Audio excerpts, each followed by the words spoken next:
I'm Stephanie. Hi, I'm Angela. We are the Ink Mages. Join us as we discuss all things fantasy, world building, storycraft, myths and legends, and of course, our own imaginative stories.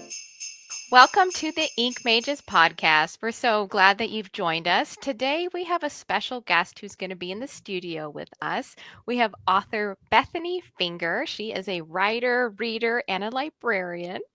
In 2021, she graduated from the University of Southern Mississippi with a master's in library and information sciences.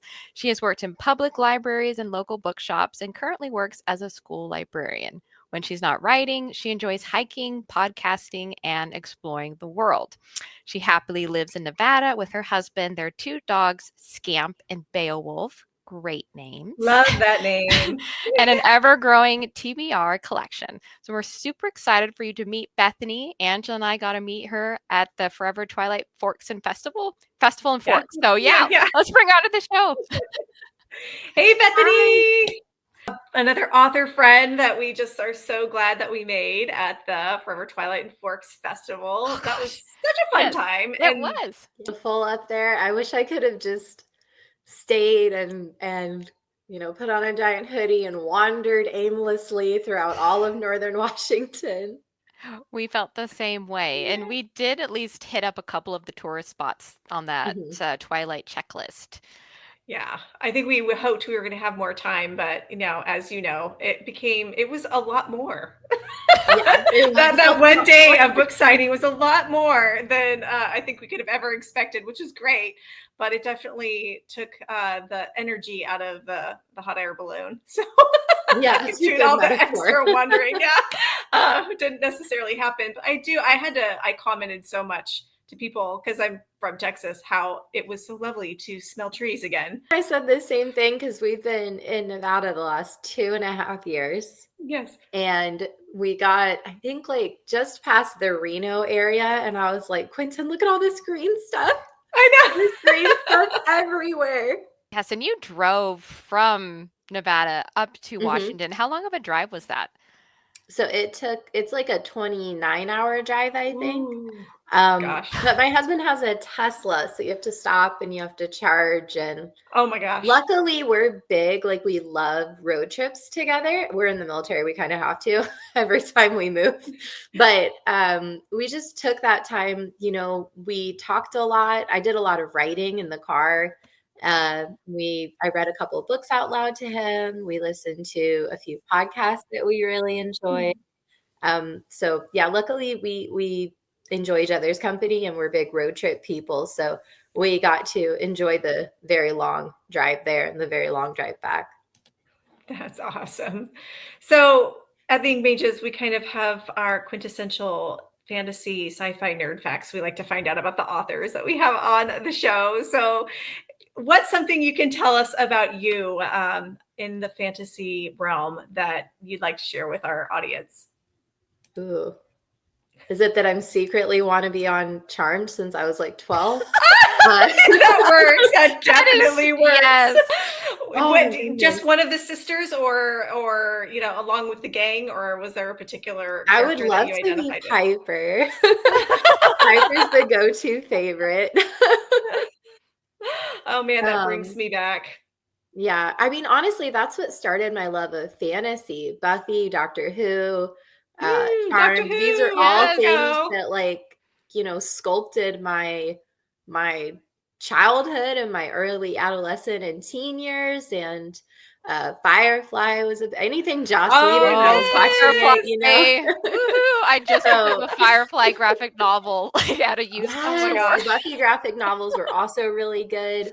So I think that a lot of my fantasy mindset comes from just being a fantastical child, because I also read Magic Treehouse when I was really young. And the first book I ever read all by myself was Harry Potter. So I'm one of those kids. And I just have always loved getting lost in a world of magic. And I think there's a small part of me that's always going to think it's real, even if I don't get to have proof or experience it.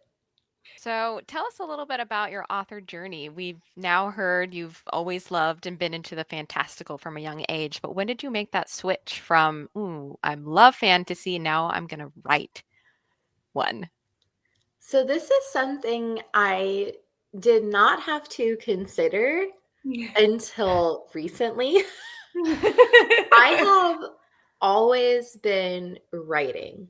Writing. When I was young, I wrote poems and songs, and I remember writing like my very first book when I was 13, and I don't remember much about it after that. It was a really long time ago, not to give away my age. And then I was on my friend Marissa Meyer's podcast, The Happy Writer, and I knew she was going to do an origin question. So I was like, okay, what's my origin as an author? Where did I start? And I've been writing for so long, I couldn't really pinpoint when I started writing. So I called my mom and was like, hey, yo, do you remember that book I wrote? And it turns out it was a Babysitter's Club fan fiction. Oh, And I love didn't even realize it. My mom was like, oh, you finished Babysitter's Club book and you were furious with how it ended and you rewrote the whole thing. I'm going to do it better. So I guess I've always been writing. And it's been a part of me for so long that it feels like it's just who I am in my soul. And magic always finds its way into my books. Even this trilogy didn't originally have magic. And then within the first 6 chapters, I was like, all right, magic. Yeah. We're going to put magic in there. I love my covers. I don't want to sound conceited, but they're so beautiful. No, we have to you love. should. You should. Yes. My designers did such a great job. They did. And the whole series looks so great as a whole set, which is what you really want from a great series or trilogy like you have. So tell us about More Than Life. So More Than Life has 2 origin stories. I lost my father very unexpectedly a couple years ago, and I took it really hard. And I ended up meeting with a grief counselor who was very suggestive of, if you're a writer and you need a coping mechanism, why not choose writing? And so I started writing various scenes of my life that ended up becoming chapter 1 of this book, actually, with very little editing other than adapting it to a different character.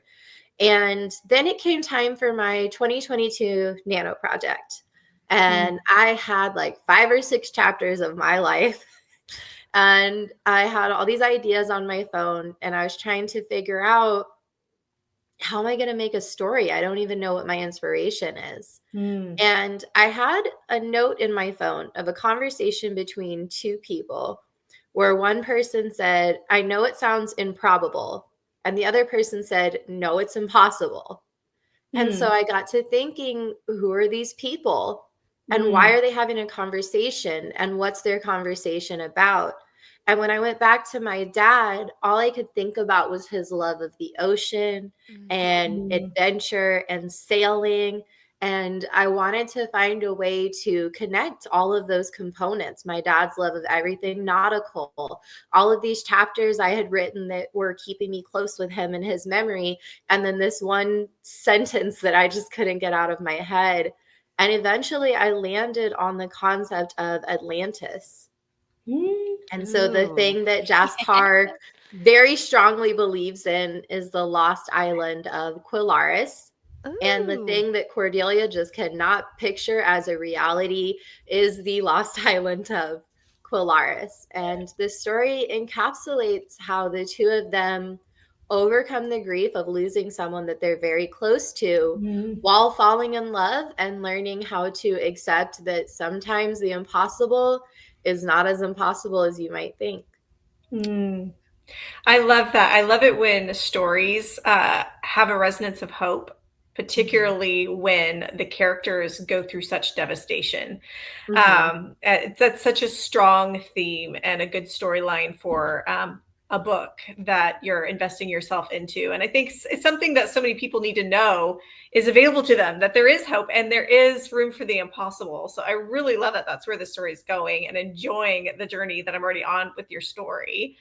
Yes. And I love that. Well, we're going to talk about your characters, but I love that Cordelia and Jasper have that connection. I hope that's not a spoiler, but like have a connection with the father Yeah. in the story. Because it's going to be a nice just connection that's going to probably bond them. Like I could see how the story is going. And let's Yeah. talk about this map for a second. Like Isn't this. it gorgeous? I did Oh, that. you Well done. It looks so did. good. It is Yeah. so Yeah. cool.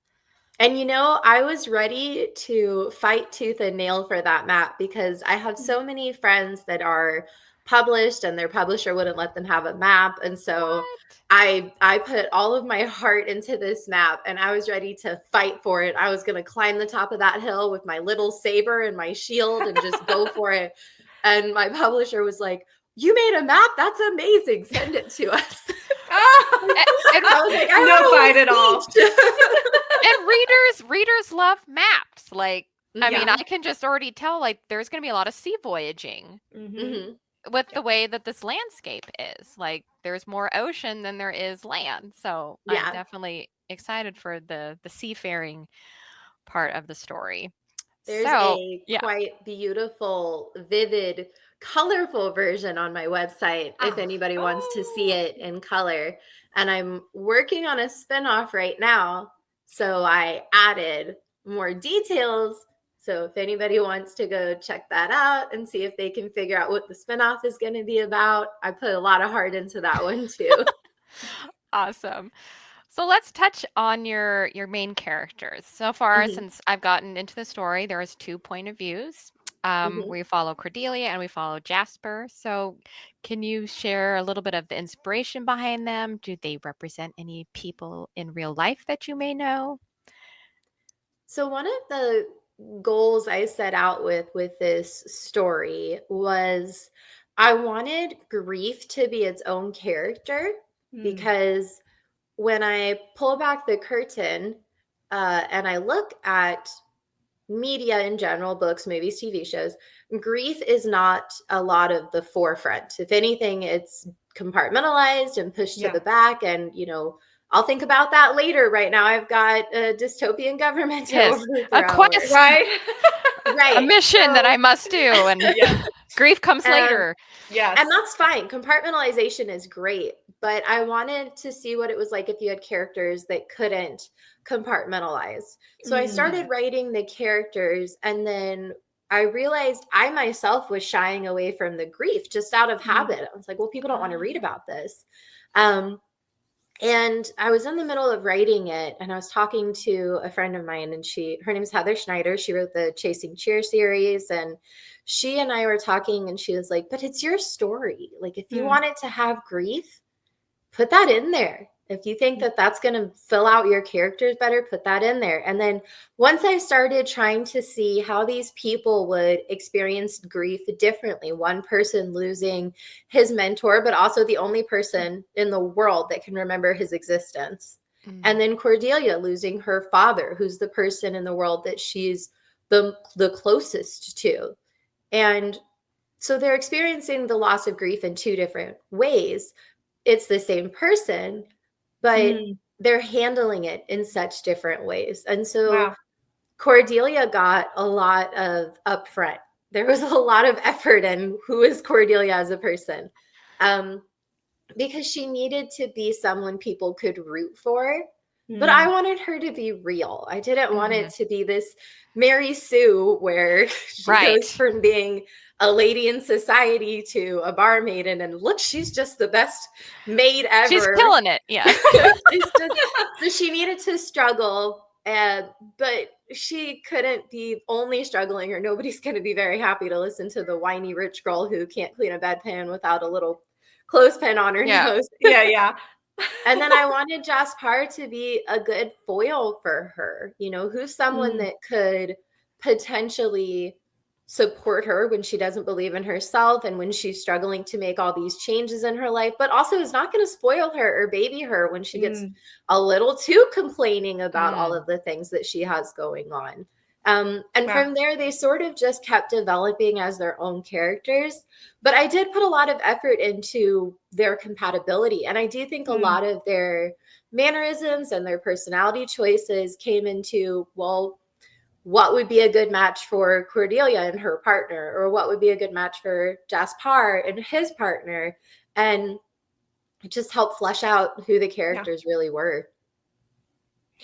And let's talk a little bit about the magic elements that you have along in the story. So how does the magic kind of appear in your book? Do you have any sort of magical creatures, or is it magic itself?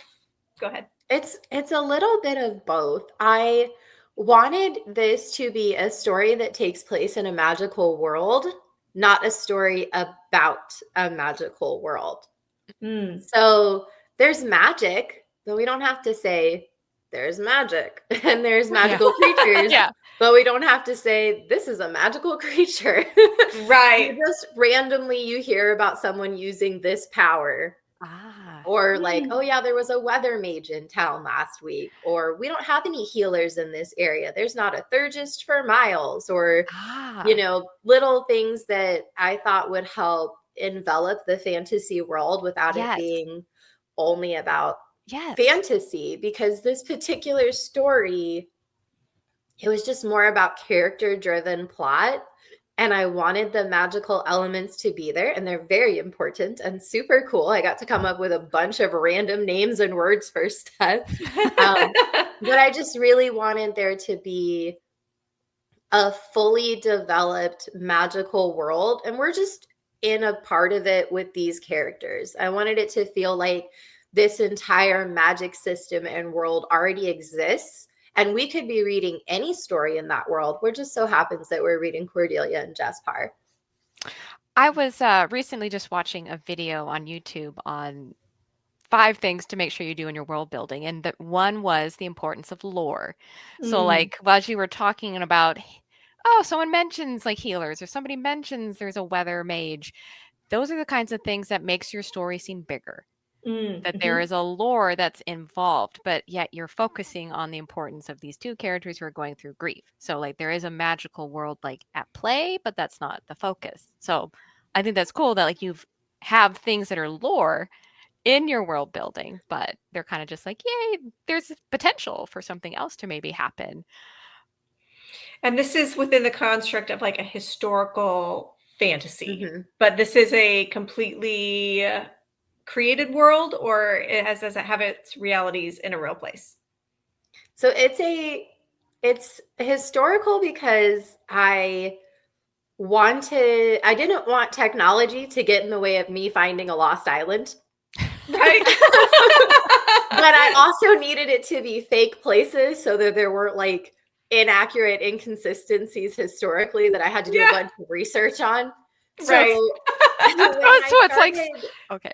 Yeah, it's hard to do that stuff because it's like I know somebody somewhere is going to read it and they're going to be like, that was not going on in England in 1974. What are you talking about? So when I started trying to figure out, okay, what are these worlds and what are they based on? I went back to my dad. My dad's family is from Wales and Ireland. And so I was like, okay, well, what do I know about Wales and Ireland? Nothing. So what's Wales and Ireland like? And I went down hours of rabbit holes of what plants grow there, what the weather is like there, the temperature, what kind of merchant goods they might have sold in the 1700s, what kind of clothing did they wear, where did they sleep? You know, we have a whole beautiful scene where Cordelia talks about sleeping in her manor as a lady, where she has this nice comfy bog cotton bed, and then she goes to the inn and she has to sleep on a pile of reeds. And that's all because my research led me to that's how they slept, on opposite sides of the social ladder. And so a lot of the world building, just what plants do they use in Ireland? All right, let's have a scene about lavenders, you know, things like that really inspired the landscape, especially. I love that because you can, and I think just as writers, we can take something that we learn, like in a historical context, but then put our own spin and create our own world out of Mhm. that. And that makes it super fun.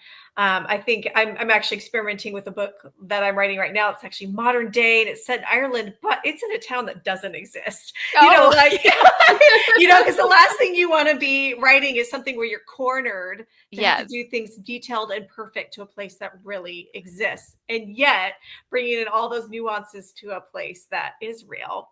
And I love that it's the 1700s. You definitely get that feel when You you're reading do. your story. Yeah. I'm imagining like Pirates of the Caribbean, Yeah. like a port city Yeah. that's like in England somewhere. And yeah, so and then you go from the manor to an inn. It's a fun. I mean, it's a fun transition, but not for Cordelia. I was Yeah. definitely like But for the reader. for the reader, but I was like definitely I was feeling the weight of her grief in the beginning and Yeah. Mhm. like what it would be like to all of a sudden have to this is you're used to a life and it's like now somebody is gone and that means you are entitled to none of the privileges Yeah. that you have I lived. actually I was had like, oh gosh, I don't know how I would like manage this. I'd be like, what? My home, I have to go. Yeah, So I you do actually had such a an good job. early beta reader who was like, "Hey, I did a DNF. I'm really sorry, but I didn't Yeah. like that she just accepted her fate." And she wanted the story to be like a, blank the patriarchy moment where Cordelia was going to rise up and be like, "You can't take my house. I'm a woman, hear me roar." And there Oh, is a place at the table for that book, but Mm. that's not this book. And that brings us Right. back to the historical factor. yeah, Yes, it's Yeah. great to read books like that, but historically, that is Right. not how women responded. right. We Right. might have been upset. We might Yeah. have thrown quite a big hissy fit, but we would not have stormed the castle and tried to make a huge patriarchal change in our kingdom. We would have just, okay, we don't live here This is our anymore. fate. Yeah, Yes. Yeah. yeah. Yeah. But We she's got like, to that's not accept it and move because that just was the life that we accepted at the time. And I think it's okay to have stories where it is let's overthrow the patriarchy, but I think historically it's nice to have that honest yes. Yeah. representation And of I'm that's not really what we did.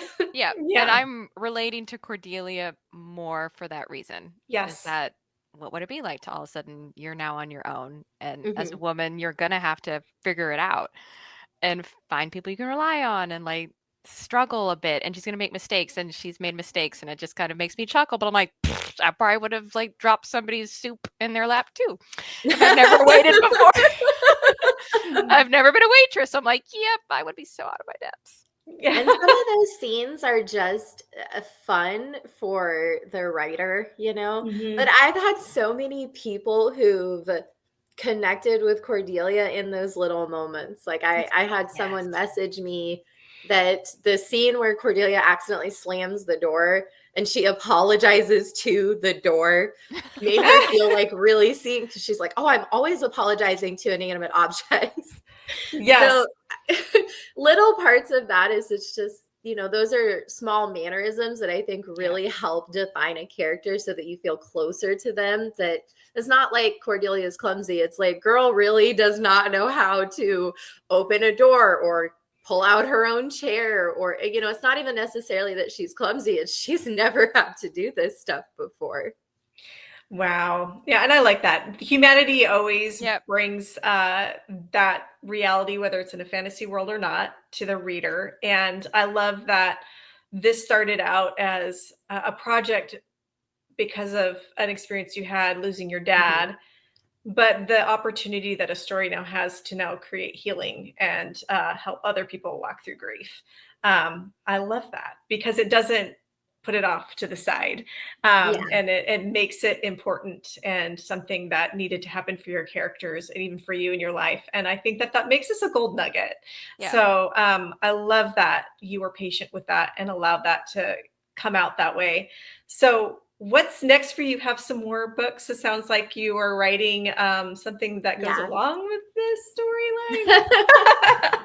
So I'm working on a duology spinoff right now, Yay.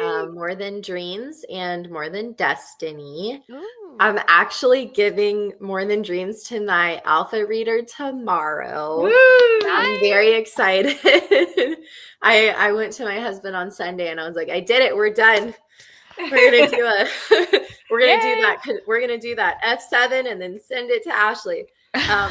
So very excited for that. It follows, I guess it's not too much of a spoiler because it's been made public, but I don't want to ruin it for people who haven't read the book. So it follows two characters that are very briefly introduced in book 3. But I just loved them so much, and their tiny little half the chapter didn't feel like enough for me. And I wanted to know, who are these people? What are they doing? Why did I feel compelled to put them in my book for half a chapter? So now I'm exploring a whole new character and development and plot and love story and Ooh, yay. new We bad love love guys. stories. As Buffy would say, the new big bad.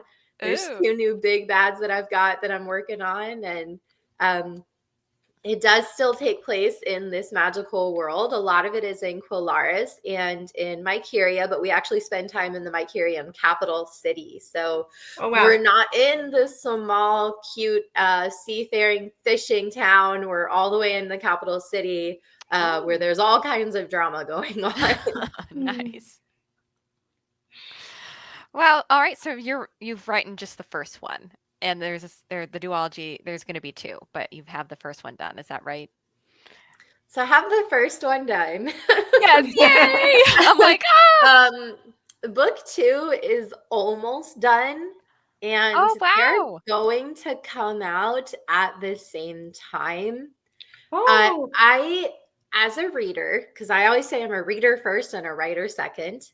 As a reader, I be stressed in between books. I don't know about you guys, but that last line of the Catching Fire before we got Mockingjay was a long summer. Yes. So I, as a reader, my gift to other readers is that my books will be written before they are published. So that's why More Than Life came out, and then a month later, More Than Legend, and then a month later, More Than Love. And Well, so you're so More Than nice. Dreams is going to come out in the spring of 2025. And More Than Destiny will come out in the summer of 2025. Okay. So, and that's also for me. Yeah. I do not want to write a book, publish it, and then start writing the sequel. And oh no, I should have put that in book 1. Yeah. Oh right. Yeah, that's true. So that stuff happens. I'm so glad that I did it, because my big plot twist in book 2, I was dedicated to doing that plot twist, and I had to go add like 17 chapters to More Than Life so I could lay the groundwork. Oh, so I'm glad that I did that, because otherwise I would never have been able to go back and fix anything. Yeah, that is really nice. I have an unpublished fantasy series that I purposely have not published it for that reason, because wrote book 7. I'm like, oh no, I need to fix something in book 1 now. So yeah, you were smart. So but you know, get them all written. Have it too, because once I realized that I was going to do a spinoff, I hadn't published anything. So I was like, oh, I'm going to do a spinoff with these 2 characters. And I went back and I added Easter eggs all the way back to chapter 1 of More Than Life. So I laid the groundwork even for my spinoff. Now, if I decide to do another spinoff, I might have to put some effort in, because I didn't give myself the space a second time around. But I got really lucky that my publishers are really game with having a pretty flexible, quick release after the other. But I definitely don't write it in 1 month. It all gets written before anything gets published. I love that. And it is good. It keeps the momentum of your readership. The people who are jumping on your bandwagon and want to be fans, it keeps them rolling along with you, because they don't have to wait forever. And then they don't forget about book 1, because book 2 is already on its way. Yes. Yeah. So, I don't know about you guys, but I have definitely had that where I read a book, I get emotionally invested, I get completely attached to the characters and the plot, and all I want to do is read it again and read fan fiction and fan art, and then it ends on Yes. a cliffhanger, and I've got 2 years. And by the time the next book comes out, all of that emotional investment has completely expired. Yeah. And I forget why I was so desperate to have that book anyways. Yeah. So, I personally, like I said, it's also for me because as a reader, I get stressed waiting in between. People who love Game of Thrones, I don't know how you're surviving. 17 years. Yeah, that's huge. I won't read his books because I just do not trust that man. Yeah. I may never get the end of the story, and that's just too much of a burden for me. That's like Patrick Rothfuss. Today I was in a bookstore and I saw his Name of the Wind book, like a really nice 10th anniversary edition. And I've heard too many people are like, the third book is not out. I was like, well, then I'm not starting. Yeah. Until that third book is out. Like, I'm not going to invest. Yeah. So, I mean, those readers who stick with those authors, you have my support, my love. I send you a virtual hug, but I could not handle waiting that long. I'm just too impatient. I'm way too impatient to wait any longer than a year or two. And I really feel like that love expires and I have to start all over, which is fine. Sometimes it's great to start all over, but when you've got a TBR that's bigger than Mount Everest, it can really make those other ones go to the wayside really fast. A little bit. Yeah. Well, that's why I like when I find an indie author who already has like their trilogy complete, or like they have the first 2 books out and the third one is releasing in a couple of months. I'm like, yeah, I found you at the right time. Yeah. Yeah, so, I definitely, especially when you got a cliffhanger at the end of the book, like Stephanie's book. I'm guilty. I'm the ARC reader, and I read her book, and I love them, and then I have to wait. But she gets them out pretty quick. But I still, try. I'm like, I tried. Did you happen to look at the back cover of my book? Like, have read through it, or there's a content warning in my book. What? Because it ends on a cliffhanger. Oh, yes, I did notice that. I have never seen that on a book before. Never. And my publisher sent me like the proof so I could read it. And if you go to like the Amazon and stuff, there's a content warning. And I'm like, why is there a content warning? And she's like, because I don't want people to worry that there's not going to be a book 2 or a book 3. And I was like, you're like, it's coming. Don't worry. I didn't know you needed a content warning for a cliffhanger. Thank you so much. So like the first half of the books that got published didn't have it. And she was like, no, put it on there. So there's like 30 books in the world that don't have it. And the rest of them, they have a little asterisk on the bottom. And if you go to Goodreads, if you go to Amazon, Barnes & Noble, it says that content warning, this book ends on a cliffhanger. There are 2 more in the trilogy. Wow. That's funny. I kind of find that like comical too. Yeah. I just put at the end of Heartsmith, I was like, end of book 1. Yeah, there's another one. I promise. It's a cliffhanger. Well, it is funny. Some people do need that, and I'll tell you why. So, of course, I grew up Lord of the Rings fan. The movies came out, was loving them. I took my mom, because the last, they split the story up, and it was the 2 towers, and it ends like on a super cliffhanger. Oh yeah, especially if you haven't read the books before. Right. And my mom had never read the books, and she was like, what in the world? And I was like, Mom, it's okay. It's just part of the story. There's more to come. But she was like freaking out, losing her mind. It can't have ended this way. And I'm like, it didn't end. It didn't end. Honestly, when you guys get to the end of my book, you'll have to let me know. Okay, well, definitely. We will be messaging my mother literally was like, "Did I raise a monster?" So it's a little brutal, but like I said, book 2 is right there. Book 2 also ends on a cliffhanger, but I love a cliffhanger. All of my chapters, I try to end on a cliffhanger. We're told to do good advice. Yes, I really want everybody flipping those pages. And I did have a couple of people, they're like, oh, why such a big cliffhanger? And I'm like, did you read book 2? Yes, that's why. That's why. I wanted you to read book 2. That's like, I'm being strategic, okay? Like, I want third book to start off with a bang. So yes, I need a cliffhanger for book 2. So, Bethany, what advice would you give someone who wants to write a book? How can they start? How would you recommend them beginning the process? Just write. Don't worry about spelling or grammar or using the word said too much or show and Yes, that's tell. right. Just write. You can fix all that stuff later. Yes. Just Yep. write. Whatever story you want to tell, the faster you tell it, the faster you can edit it. Yeah. It's And true. I meet so many people, they're like, oh, I'm still working on my first draft and it's been like 2 years. It's like, you're worried too much. Just move on. Yeah. Yes. Get, Just Yeah. get move some on. get some feedback. I Yeah. Mhm, recently read a absolutely. I recently read a quote from Ernest Hemingway that said like every first draft is garbage. Hmm. It's like Yeah. get over it. Like I have a let it friend that calls it a crime against literature. And I'm oh, like, yeah, I like Yeah. that. yep. Especially for us pantsers, because it is just Yeah. rifled with errors. Yeah, pantser. Yes.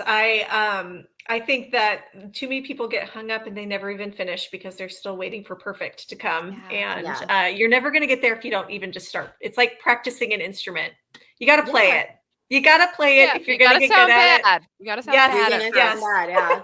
Yeah. I mean, even this, this draft that's going to go to my alpha reader has things that I'm going to change. Yeah. You'll notice when reading my book, I don't like dialogue tags. I Oh, try really hard to avoid them. I try to do a lot of physical movement and body language instead of constant he said, she Said. said.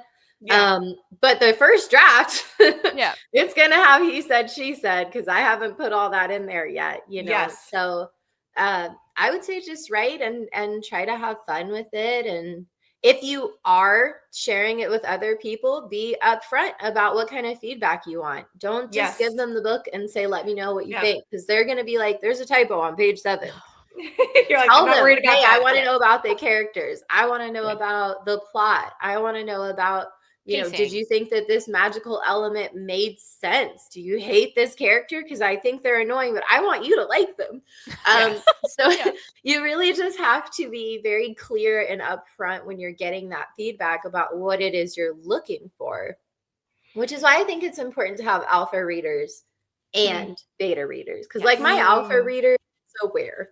Yeah. She Yeah. knows there's going to be typos. There's going to be grammar. Not everything is going to have the perfect description. And I Right. might use the word whisper a lot because I haven't gone back and done the Control F whisper and changed it yet. Yes. So I'm aware that that's not the kind of feedback I'm looking for. So if you're stuck on your draft or you're Yep. stuck in, I've only written 5 chapters because I want those 5 chapters to be perfect. Yeah. Move on. Give yourself the grace to make those mistakes and talk it out with somebody. Talk it out with a reader. Talk it out with a writer. Writer friends are my saving grace. Yeah. I don't know how I ever survived without having writer besties that I can lean on and email, and even just, I think we've messaged before of just like, oh my goodness, marketing, what are we doing? Like, how do we Yes. do this? It is. It's a hard road to walk alone, and it's so Mhm. much better with all of the author friends, and It is. it just makes it even more fun. And now you kind of got a club that's just Yeah. they're going the same direction you are. We're all, and I love to say this too, like there's room at the table for all of us. Yes. There really is, for all of us to write our stories and for them to be available to people. People will never get tired of reading good stories. Yeah. Yeah. And Um, nothing's new under the sun. I've had people before, they're like, oh, well, I think there's already a book kind of like this. No, there's not, because you No, haven't Right. written it yet. Exactly. Nothing that's is new right. under the sun, or we wouldn't have such huge fairy tale retelling. Oh gosh. Own genre Can't is even- a retelling. I can't Yeah. even tell you how many Beauty and the Beast retellings there are. Oh my goodness. Cinderella, I feel like, is the biggest one, right? Oh So, man. Yeah. yeah, I can't stress enough that if you have a story to tell, just tell your story, because even if there's Mhm. only one person in the entire world that connects with your story, you are changing their entire life, and you never would have done that if you hadn't just sat down with a pen or a quill or your Yes. computer and just gotten all those ideas out. I love that. Bethany, where can people find you if they want to check out your amazing map and see more about your books, what books are coming out, and all the details about you? So you can find me everywhere at Bethany Finger Author. My trilogy, More Than Life, is available on Kindle Unlimited, Yay. which I'm really excited about because that means it's super cheap.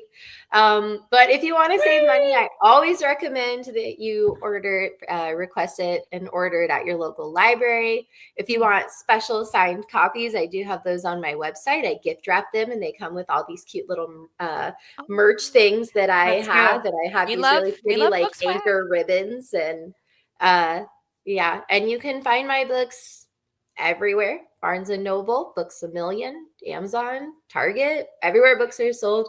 If you're in the Las Vegas area, every Saturday I go to all the Barnes and Nobles and sign all the books they have. So even if you love don't want it. to order one from my website, if you're in the Vegas area, you can get a signed copy pretty easily. Awesome. That's awesome. I love that. Yeah. So those of you in Las Vegas, go to your local Barnes and Noble and go get a signed copy. Bethany, thank you for coming on the show. We've so enjoyed meeting you and being your friend. We'll forever be Twilight Forever buddies and now we're author buddies. So please show her your support. Join her Instagram, follow her journey, and please leave a comment, a like. Let us know what you'd like us to talk about on Ink Mages. And we have also started a new thing where we do buddy reads. So if you would like to submit your book for a buddy read, we are actually reading Bethany's right now. This is our buddy read. All the messages. That's right. Go to our link tree and apply, leaving your ebook for us to read, and we might read it on the show. So we love to have your book on our show. So don't hesitate to do that. And thanks for joining us.